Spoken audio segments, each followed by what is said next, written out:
లేదని వంగవీటి మోహన్ రంగా కుమార్తె ఆశా కిరణ్ స్పష్టం చేశారు. రంగా 37వ వర్ధంతి సందర్భంగా విజయవాడ బందర్ రోడ్లోని విగ్రహానికి పూలమాలలు వేసి నివాళులర్పించారు. ఆ తర్వాత విశాఖలో జరిగే రంగనాడు కార్యక్రమానికి వెళ్లారు. రంగనాడు వేదికగా ఎలాంటి రాజకీయ ప్రకటన చేయాలని తెలిపారు. తాను ఎవరిని విడదీయడానికి రాలేదన్నారు. మిత్రుల మండలిని బలోపేతం చేస్తానని ఆశా కిరణ్ హామీ ఇచ్చారు.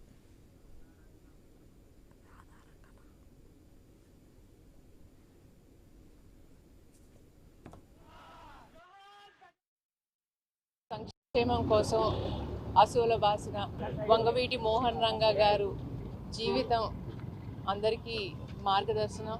పేదవాడి కోసం తన ఆఖరి శ్వాస వరకు పరితపించేవారు. వాళ్ళ పోరాటమే నా పోరాటం అని ఎప్పుడు ముందుండేవారు.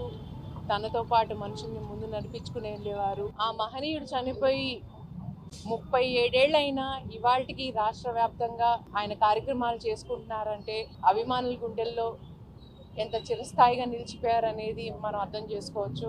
రంగా గారు భౌతికంగా చనిపోయారే కానీ ఆయన ఆశయాలు అనేది ముందు వెళ్ళినంత కాలం ఆయన ఎల్లప్పుడూ బతికే ఉంటారు. ప్రతి పేదవాడి పోరాటంలోనూ, అణగాని వర్గాల హక్కుల కోసం పోరాటంలోనూ ఒక రంగా ఎప్పుడు బతికే ఉంటాడు. అది గుర్తుంచుకోండి.